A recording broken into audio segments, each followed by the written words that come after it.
switch my view to gallery view for just a moment so I can look out among your faces and see everybody. It is good to see that people are starting to gather in homes with each other and people are starting to get out. Things have started returning to a little bit of normal. In fact, things were returning to normal so much that when Andy made the comment and asked if he was distracting, it took everything I had not to make a snide comment about, no, it's not your voice that's distracting. I opted not to make those comments. I didn't feel like this was the right time or place. So, but we have had a good weekend. We've had family in last weekend that was able to visit. We've got family in again this weekend. Sons and daughters that are in visiting, so that's been good. Been seeing a few of you out and about. Let's run into some of you in town and grocery store, and we've had a few people over at the house. Stacy and I actually got to go out, and they only got to go out and have dinner at an actual restaurant the other night. That was new and exciting. And actually got my hair cut yesterday. That was new and exciting too. So it's good to see that through all of this, things are starting to turn to a little bit of normalcy. So, but we do miss getting together with everybody and long for the day when we can all get in the same room. I am speaking this morning about following in the world. We've been studying on being image bearers, and we've gone through different aspects that we've seen and different qualities that we've seen, and examining those qualities in Jesus, examining those qualities as it relates to our family, as it relates to the church, and then usually in the world. And being assigned the topic of following in the world, I will admit that it was a little bit of a difficult topic for me for a couple of reasons. Um, One, it's not something that we really study or talk about very much. So, there's even in our society and in our culture, being a follower is not something that is really espoused as something to be or something to long for. And then,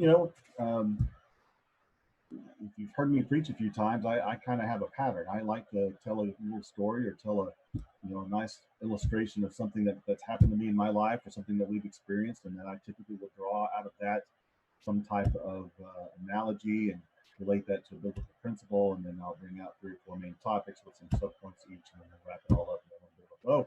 And being a good follower just doesn't really lend itself. If you look for uh, illustrations, or if you try to think about illustrations, there's just not as much material to choose from. I do remember, like I said, it's just not something that we really um, put on a pedestal in our society, and I feel the need to actually correct some doctrine, or not some doctrine. I need to correct some things I've heard from the pulpit a few times, and some false sayings. I've heard a few of you get up and preach and talk about your grandfathers and what a great influence they were, and how they were probably one of the greatest grandfathers that ever were. And quite honestly, I need to disagree with that. I think I actually had a couple of the best grandfathers that ever were. And one of them, actually, his common saying was, "Hey, you be the leader," right? And that was his chide to us as his grandchildren, was you be the leader. As we were at school, as we were out and about, don't worry about what everybody else is doing. You set the example. You be the leader. You be the one. He never said you be the follower. You be the one that follows. He never chided me to be a good follower. And if you look on Amazon and just do a search for books on leadership, over 80,000 books on the topic of leadership. So you do a search on following or followership, which is a word now, um, less than 300. And the very first one, when I typed in a search on Amazon for how to be a good follower, the very first book was How to Get More Followers on Social Media. Completely off the topic of what we're looking for, and really not all, not what we're looking, not the direction we're wanting to go.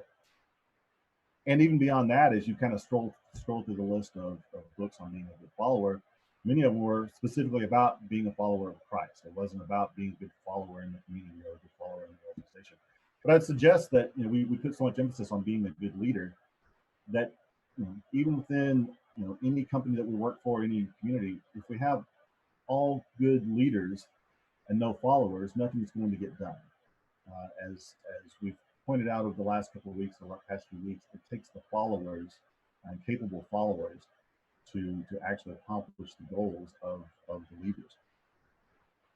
And so the other challenge I had, or another challenge I had as I put this lesson together, is trying to be sure that I don't stray too much into my opinion and too much worldly advice.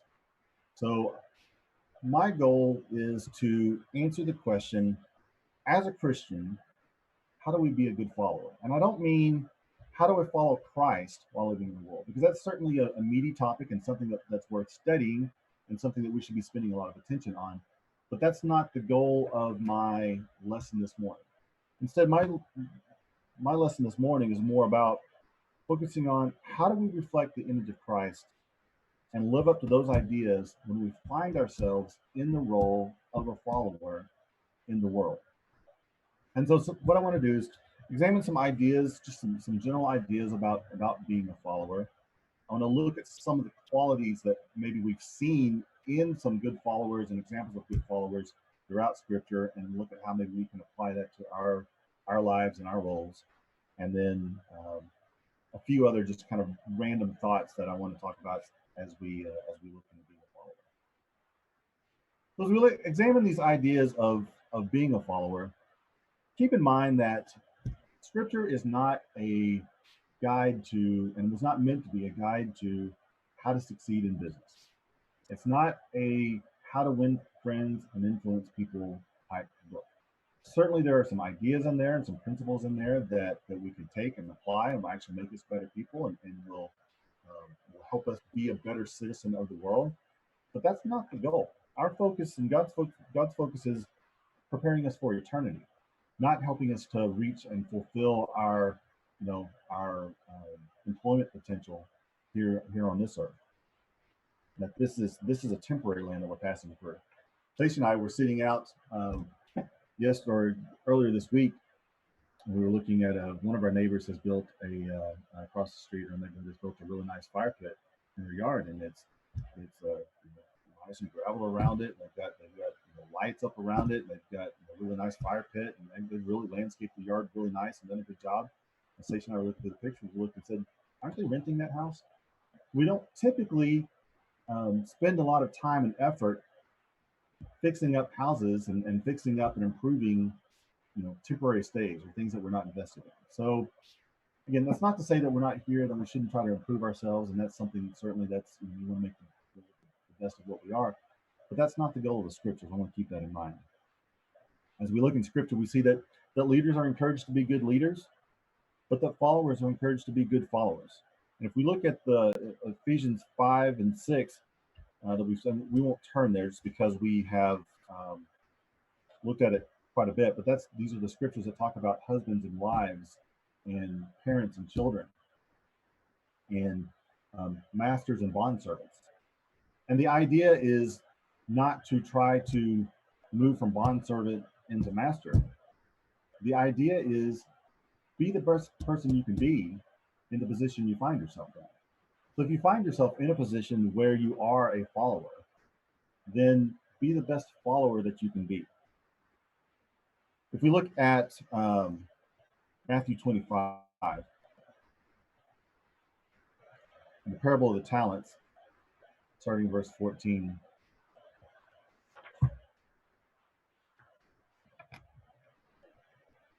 Or it will be like the point of the parable is talking about what getting into heaven, what the kingdom of heaven is going to be like. But there's a couple of nuances here that I want to bring out. So starting in verse 14, for it will be like a man going on a journey who called his servants and entrusted to them his property. To one he gave five talents, to another 2, to another 1, to each according to his ability. Then he went away, and he who had received the 5 talents went at once and traded with them, and he made 5 talents more. So also he who had the 2 talents made 2 talents more. But he who had received the 1 talent went and dug it in the ground and hid his master's money. Now, after a long time, the master of those servants came and settled accounts with them. And he who had received the 5 talents came forward, bringing the 5 talents more, saying, Master, if you delivered to me 5 talents, you delivered to me 5 talents, here I have made 5 talents more. And his master said to him, and look at this, well done, good and faithful servant. You have been faithful over a little. I will set you over much. Enter into the joy of your master. And as we read on, he says, and he also who had 2 talents came forward, saying, Master, you delivered me 2 talents.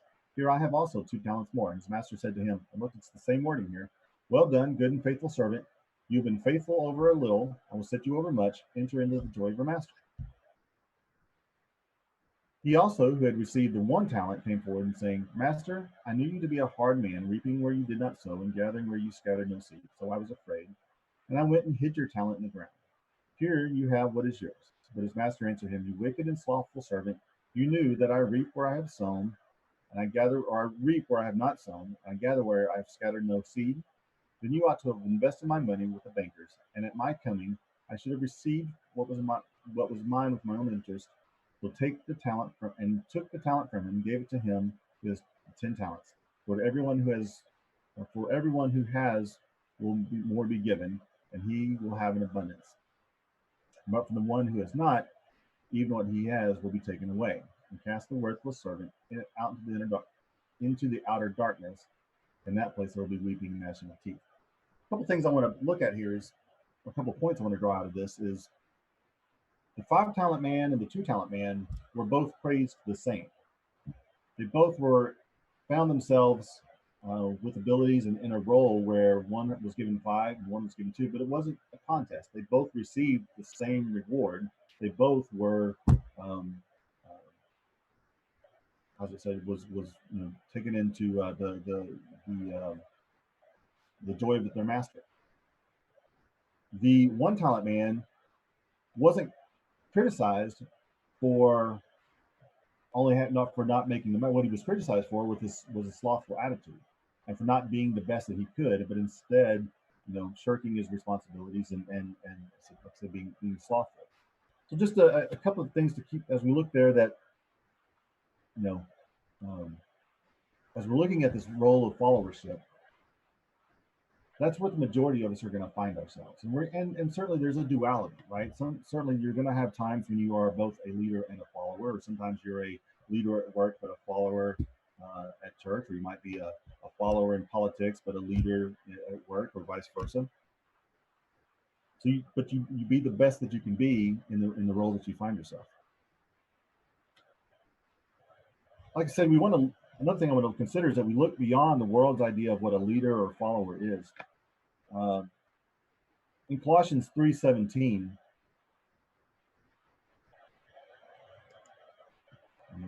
this is actually a scripture I was going to pull up.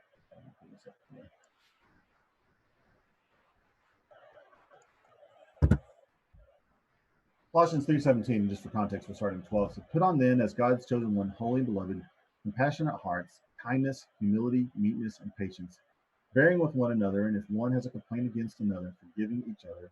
As the Lord has forgiven you, so you also must forgive. And above all these, put on love, which binds everything together in perfect harmony. And let the peace of Christ rule in your hearts, to which indeed you are called in one body, and be thankful. Let the word of Christ dwell in you richly, teaching and admonishing one another in all wisdom, singing psalms, hymns, and spiritual songs with thankfulness in your hearts to God. And whatever you do, in word or deed, do everything in the name of the Lord Jesus, giving thanks to God the Father through him. And we're going to come back to that idea of whatever you do, in word or deed, in a few minutes. But what I want to look at is, also like in the Beatitudes, and we're not going to flip all the way there, or we don't have to flip all the way there, but in Matthew 5, which says, Blessed are the meek. There are a lot of times when the things that we are asked to be as a Christian align really nicely and neatly with what the world would like to see in a fellow citizen and what our neighbors, in the broadest sense of the word, would like to see, right? It is generally considered a positive trait to be considered patient, to be considered kind, to be considered loving, to be considered compassionate and humble. Um, but qualities like meekness are not things that we typically are, you know, come on pedestals for in the world. So there's going to be times in our Christian walk where we have to diverge a little bit from what the world wants. And it's easy to be kind, or it's not easy to be kind, but it's easy, when the world says, "Oh, it's great that he's being kind," and recognizes that as a good trait. But how often does the world say, "Oh, it's so good when he's such a meek person, and that's such a great quality." Being a good follower is much like that. These are some of the qualities sometimes that are not as espoused as highly um, as some of the other worldly uh, qualities that we see and look for. Another idea I want to think about is who do we follow? Abe did a good job of examining being a follower in the family, and how husbands are the leaders of the family, and the parents are the leaders of the children. Andy did a really good job of last week of talking to, especially in our in church, and how we should support our church leaders, and how we need to work together to accomplish those goals, and did an excellent job there. But the other idea is, if you think about the other areas where you find yourself potentially being a follower, is in government. And the Bible clearly sets forth a precedent. If you look at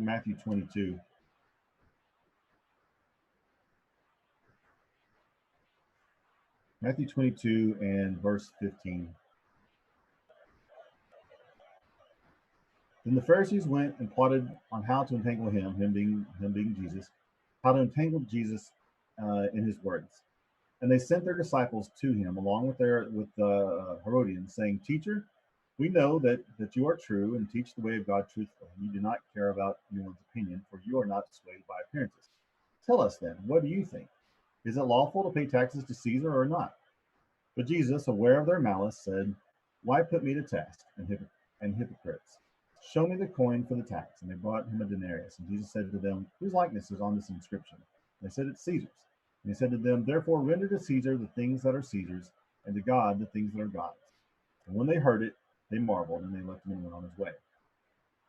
Paul writes in Romans 13, verse 1, he says, "Let every person be subject to the governing authorities. For there is no authority except from God, and those that exist have been instituted by God." It's pretty clear that one of the roles of follower that we find ourselves in, and that we should be in, is the role of being a good government citizen. We talked about the parable of the talents that clearly set forth the example um, that masters have the authority over the people that work for them, and that those servants uh, report up to and follow their master's leads. There's also in Matthew 20 the parable of the vineyard, another example of a master that directed people to go places. So the idea of being an employer, as many of us are, or being in employment to an employer, is certainly another area that we might find ourselves as a follower in the world. It could be school, it could be in the community, it could be various committees that we're on, it could be some type of initiative that you agree to follow on. So we're going to find ourselves in the world in various roles of being a follower, beyond just a government citizen or just an employee. We mentioned this idea of the duality, that you can be both a parent and a child. You can be a boss and an employee, and that we're often called to be both. And we even see that in our own congregation. Our three elders have at all times been an employee of another company, and in some cases have actually reported in from an employment organization wise to another member of our congregation. So there's certainly times where we're going to find ourselves in both roles. I also want to look at the idea of versus being submissive. The two definitely go together hand in hand. But if you look at the definition of a follower, it's more of an adherent or devotee to of a particular person, cause, or activity. Being a follower is often by choice, uh, and or because you buy into the vision of that leader, or you buy into their leadership. Sometimes not always voluntary. Um, Being submissive is more about being ready to conform to the authority or the will of others. Like I said, they go hand in hand. So you can be submissive without being a follower. You can be forced into submission without actually being a follower in your heart. I don't think you can be a follower without truly being submissive. So I want to look at, having set out those ideas and examine some ideas there, I want to look at some of the qualities that we see of a good follower. And again, this is where I really want to be careful, because I don't want to stray too much into um, secular or worldly advice. Um, I'm not trying to write a self-help book, but what I do want to do is look at maybe some of the followers that we've seen, or some qualities that we see in some followers and good followers in the Bible. Look at those qualities and see how they can relate to our role and what we do in our daily lives. So a few qualities. One of them I want to look at is, um, and I really like this quote that Andy used last week. I wrote it down: followers support, they don't supplant. And Andy did me a disservice last week using the example of Ezra and Shechaniah. That was an excellent example that I wish he had just emailed me and said, "Hey, here's a great example for you to use in your sermon." I would highly encourage you to go back and take another listen to that. That was a good study of someone and how to be a good follower and standing up. I also look at, um, think about the 12 spies that Moses sent out when they scouted the land. These were people that Moses trusted to send out and scout the land. Moses was the leader of had been given the task of being the leader of Israel. He had chosen these people to go out and scout. He had entrusted them, and 10 of them came back after scouting the land and said, "We can't do it." They weren't the good examples. They didn't buy into the leadership. They didn't buy into the view. And think for a moment. This is such a core story in our Bible classes that we've heard. If you've been going to church for a number of years, you've heard this since you were. It's one of the early stories that you probably learned. Think how different the history in the Old Testament would have been if all 12 spies had come back and said, "Yep, Moses, we are completely on board. We believe you. We believe God. We can do this. We got this." What if they had all been as committed as Caleb and Joshua? How much different the history in the Old Testament would have been. When I think of a good follower or leader-follower relationship, I think of Moses and Aaron. I think of Moses and Joshua. Aaron helped Moses where he had shortcomings. We read in Exodus 4 where Moses said, I'm not a good speaker. I'm not eloquent in speech. I'm not eloquent in speech. Apparently neither am I. He's not an eloquent speaker. And Aaron was. And God acknowledged that Aaron's a good speaker. He's got charisma, and gave Aaron to help and to help and lift up Moses' voice. And in Exodus 17, he literally held up Moses' arm during the battle when they were battling the Amalekites, and Moses had to hold his hand out and steady as the battle raged. And as his arm got tired and the staff start to fall, they would literally hold his arm up. And that's what a good follower does. A good follower will support and help the leaders and fill in the gaps where maybe that the leaders don't have. A good follower communicates with his leaders. Look, if you will, to 2 Corinthians 7.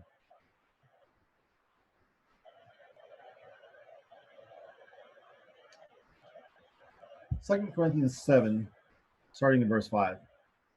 Paul writes, "For even when we came into Macedonia, our bodies had no rest, but we were afflicted at every turn, fighting without and with and fear, fighting without and fear within. But God, who comforts the downcast, comfort us by the coming of Titus, and not only by his coming, but also by the comfort with which he was comforted by you, as he told us of our longing, your mourning, your zeal for me, so that I rejoiced still more.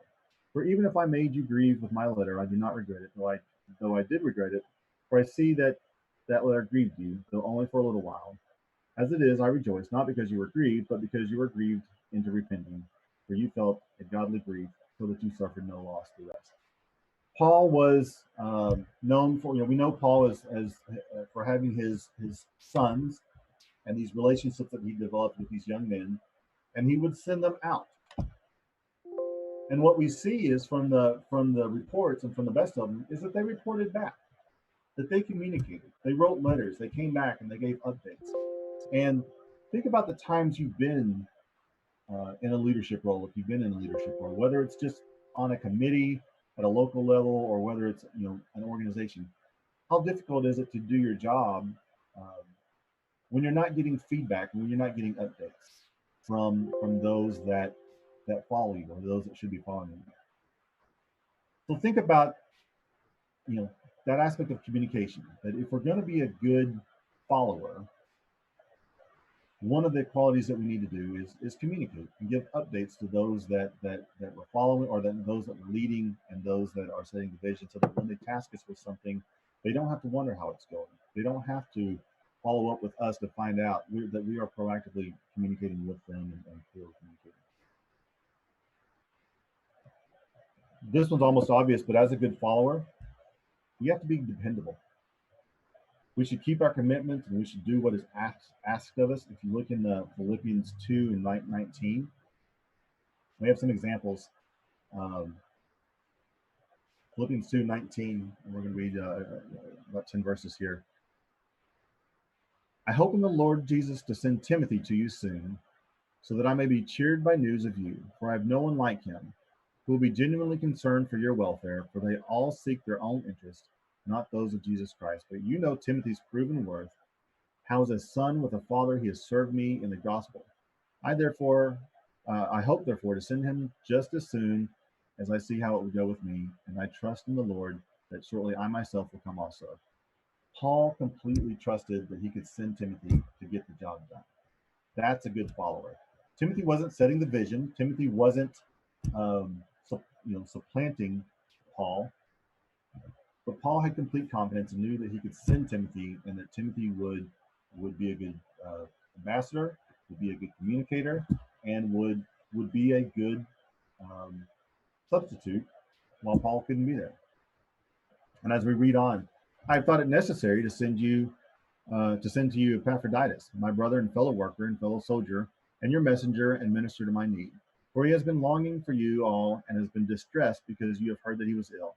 Indeed, he was ill, near to death, but God had mercy on him, and not only on him, but on me also, lest I should have sorrow upon sorrow. I am the more eager to send him, therefore, that you may rejoice at seeing him again, and that I may be less anxious. So receive him in the Lord with all joy, and honor such men, for he nearly died for the work of Christ, risking his life to complete what was lacking in your service to me.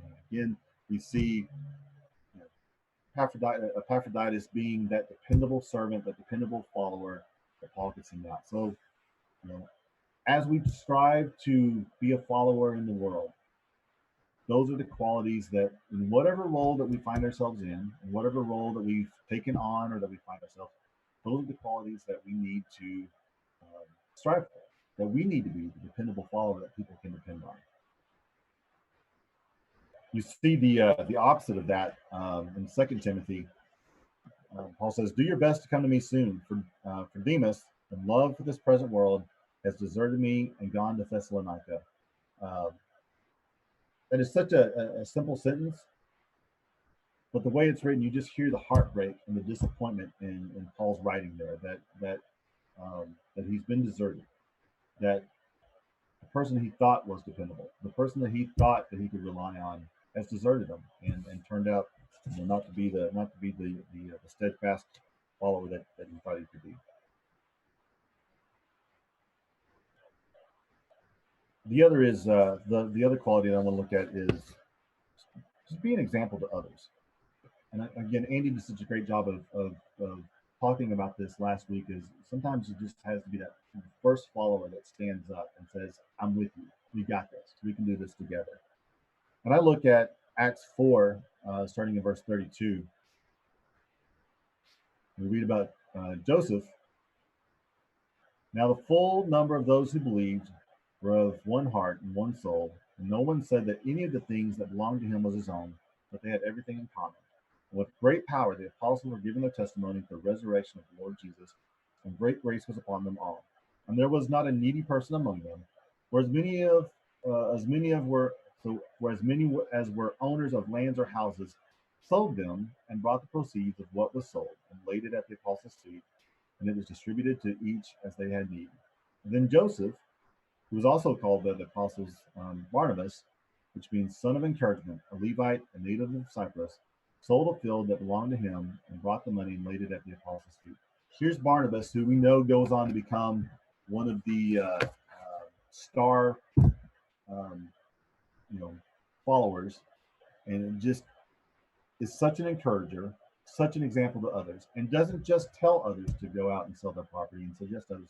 He does it himself. He leads by example, which is what we need to be as followers. It is so easy sometimes, and I've been guilty by this, and actually had a kind of an eye-opening conversation with one of my bosses one time where we get in a role, we feel comfortable, we're good at what we're doing, and it's so easy just to put your head down and put blinders on. I don't care what they're doing, and I don't care what they're doing. I'm just going to take care of me and my job and get my stuff done. And you may be completing your job or whatever task you've got. You may be doing that just fine, but it's not really giving you 100%.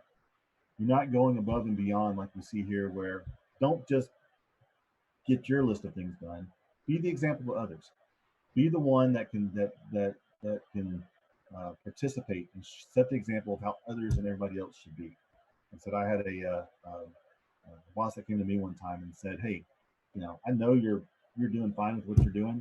I need you to be the example to others. I need you to show the others how to be, a good team member." And I had at the time, I had the most tenure on the team and had the most experience, and I quite honestly didn't care about the other guys and didn't care how they did it. And I can tell you from my own experience that once I had that eye-opening moment and realized, you know what, I could participate more in the meetings, and I could be more proactive in my suggestions, and I could be more proactive about helping other people. The culture on the team changed, and it wasn't just me. There were some other people involved as well. But once we started that, the culture on the team turned around and got a lot better and improved, and to the point where we were, one of the top teams in our company, culture wise and performance wise. And it's because some of us were willing to stand up and be an example to some of the others and show the others, like, hey, this is how you do it. Come alongside me, and I'm going to show you how to do this and how to be proactive. A few other things I want to keep in mind. I'm keeping an eye on the time, but a few other things I want to keep in mind. When we find ourselves in the role of being a follower, remember that leaders are not perfect. Husbands aren't perfect husbands. Parents aren't perfect parents. Church leaders aren't perfect church leaders. They all make mistakes. Um, if you look in Galatians 2, starting in verse 11, Peter, who was one of the leaders of the church and was one of the apostles that was right with Jesus, um, was a little bit of a hypocrite and got called out on it. Paul said, "But when Cephas came to Antioch, I opposed him to his face because he stood condemned. For before certain men came from James, he was eating with the Gentiles. But when they came, he drew back and separated himself, fearing the circumcision part. And the rest of the Jews acted hypocritically with him, so that even Barnabas, who we read about a while ago, was led astray by their hypocrisy. But when I saw that their conduct was not in step with the truth of the gospel, I said to Cephas before them all, if you, though a Jew, live like Gentile, not like a Jew, how can you force the Gentiles to live like Jews?" So what we see here is Peter, who is sometimes put up on a pedestal and rightly was a leader in the early church, wasn't perfect and made mistakes, and we see examples of that. Um, Numbers 20, we talked about Moses, who's one of the leaders that we read so much about. Again, most of us are familiar with the story, but Moses got a little big headed in Exodus 20, verse 10, and instead of relying on God and giving God the glory, struck the rock to give water to the tribe of Israel, and gave himself some credit for it, and kind of put the spotlight on him, and was punished for that. Doesn't mean that Moses wasn't a good leader. Doesn't mean that Moses wasn't the rightful leader. Moses was human and made some mistakes and suffered the consequences of it, but was a still a leader. Even in the world we live in, from in a secular view, if you think of Paula, when we think of leaders, we think of presidents, right? And um, we are so quick to jump when a leader makes a mistake, or when a president has a lapse in judgment, and jump on that. And we just have to realize that only Jesus is perfect, and people make mistakes. And yes, they need to repent, and yes, they need to be sorry, and yes, they need to correct. But one mistake doesn't doesn't mean that they might not be a good leader. Doesn't mean that they are not um, completely disqualified. Keep in mind that leaders are not perfect. A good follower will often become a good leader. That's kind of the natural training, right? Is someone that is a good follower, is alongside the leader, learning and watching, and will eventually get their opportunity, or may eventually get their opportunity to become a leader and demonstrate that capability, and share their own vision. And we saw that as Paul's, again, his sons, the men that he trained up, as they went out and they became leaders in the church in their own time. And maybe that's not your desire. Maybe your desire is not to be a leader. And especially as we look across, maybe you don't want to be a leader at work, but you want to be a leader in the community. Or maybe you want to be a leader in politics, but you're not, or in the country and government, but not necessarily a leader for the organization. You have different interests. And that's okay.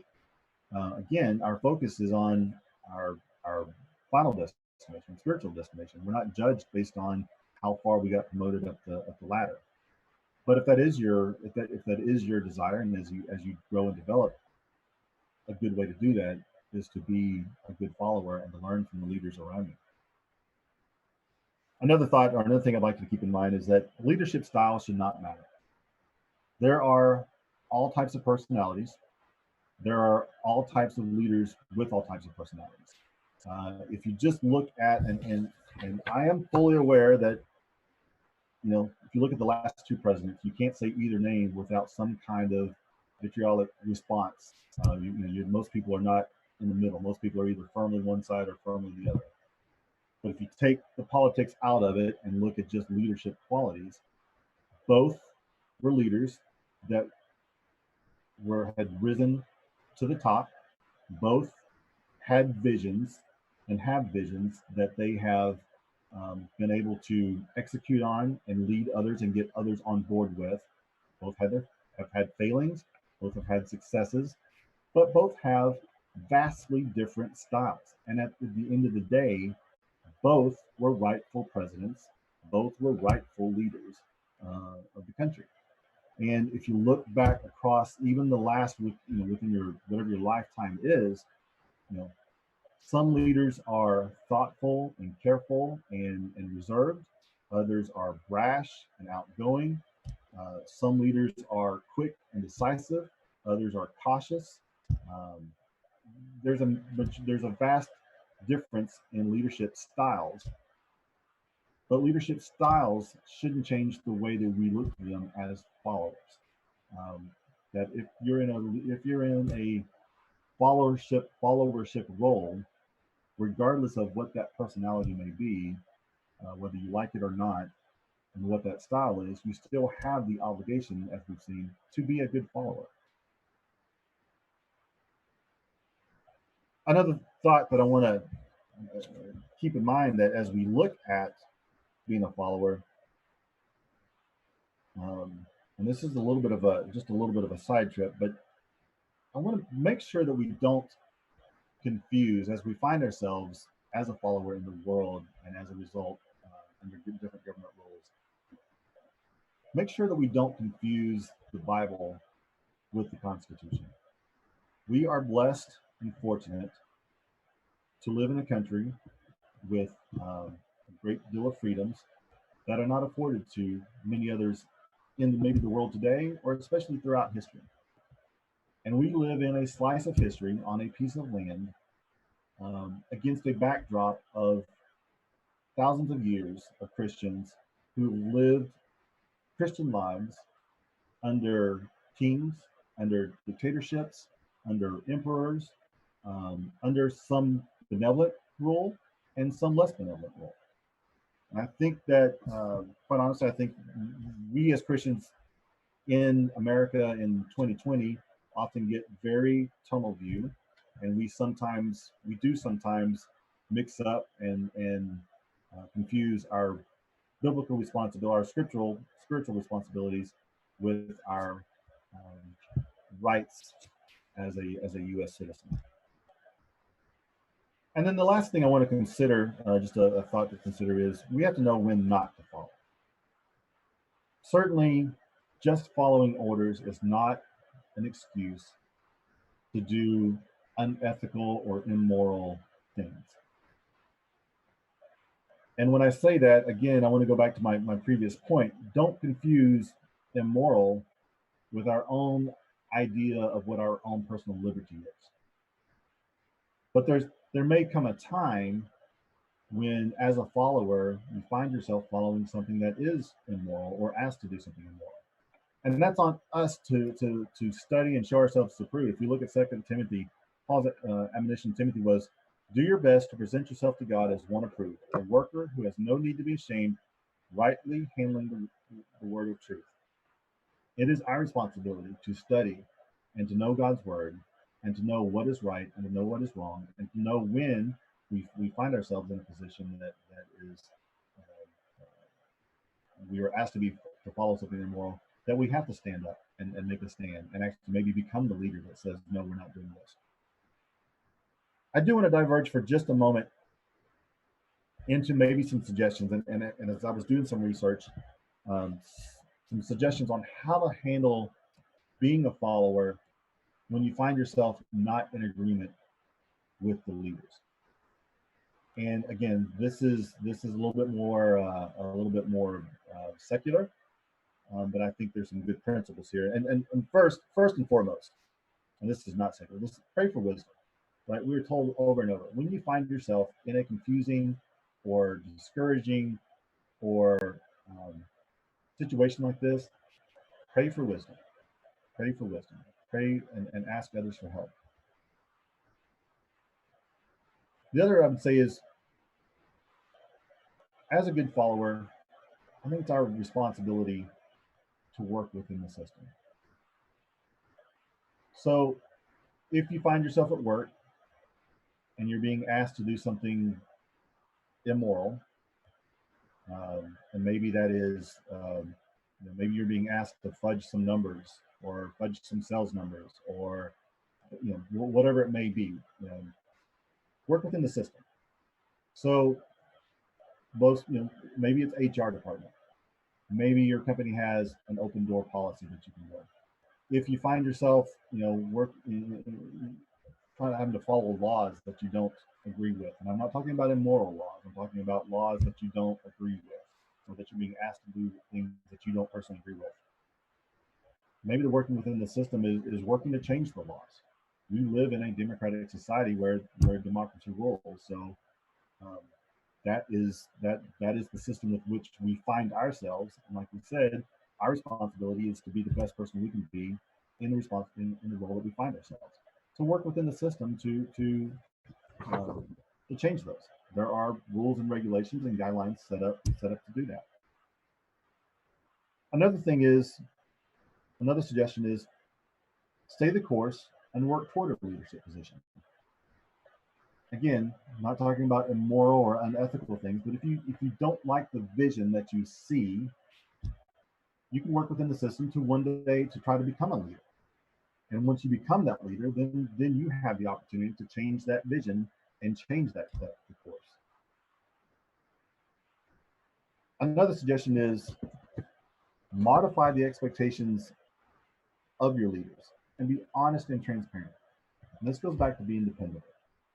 Maybe you find yourself in a position where your role as a follower, you agree with maybe 50 or 60% of the goals, but not all of them. But you still want to work toward that general vision. We have the moral obligation to be honest and open with them, not be deceitful.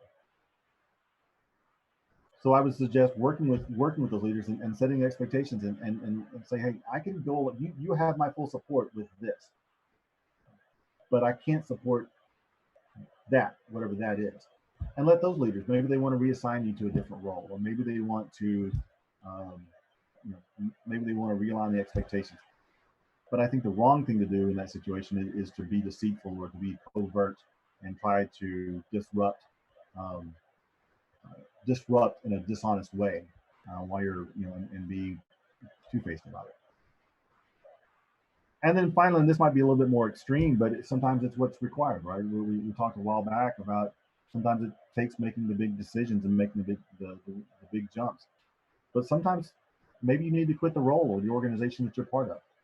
If the organization that you're in, that you find yourself a follower, whether it be in politics or whether it be a group of people that you associate with, if you don't agree with what they're doing and you don't think you can follow that anymore, and you don't think that you can change it, then maybe it's time to quit. And that might mean leaving your job. That might mean leaving party affiliations or whatever it is in the world where you find yourself, right? Maybe it means starting out and forging and going your own way. But there's other one of the things we can do is break ties. And again, that's not easy. Again, like I said, these are, four of these ideas are secular in nature. They're not necessarily scriptural, biblical principles. It's just worldly advice that when we find ourselves in that role and how we can handle that. So this topic, and maybe every topic seems timely every time you preach it, right? But it seems right now in the world that we're living in, as we're kind of coming out of quarantine, we're finding ourselves, stepping back into the world, and there's, as Steve alluded to in some of his peacemaker classes, that there's people on both sides of issues, and there's people on both sides of conversations. And so the question is, this time it's touching our lives as citizens, it's touching our lives as employees, it's touching our lives as community members. How do we balance being a good follower with the inconveniences, the slights, or violation of liberties that we see? How do you balance being a good follower versus standing up for what you perceive as a slight or an inconvenience or a violation? And the answer is, I'm not sure. And I don't know the answer for everybody, and I don't think I can answer that for everybody. It's my goal that in the last few minutes we've talked about, remember, we're Christians first. And if we go back to the passage of Colossians 3, I said we were going to be coming back to this, but if we go back to Colossians 3:17.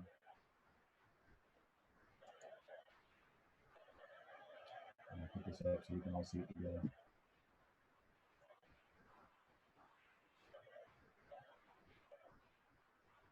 We said, put on then as God chosen one, holy and beloved, compassionate hearts, kindness, humility, meekness, and patience, bearing with one another, and if one has complained against another, forgiving each other, as the Lord has forgiven you, so you must also forgive.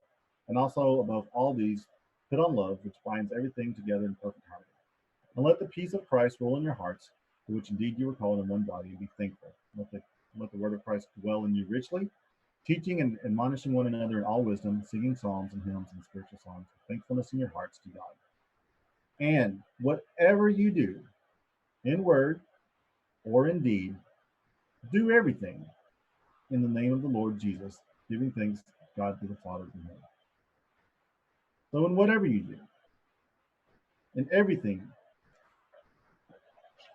in the role you find yourself, do it as a Christian.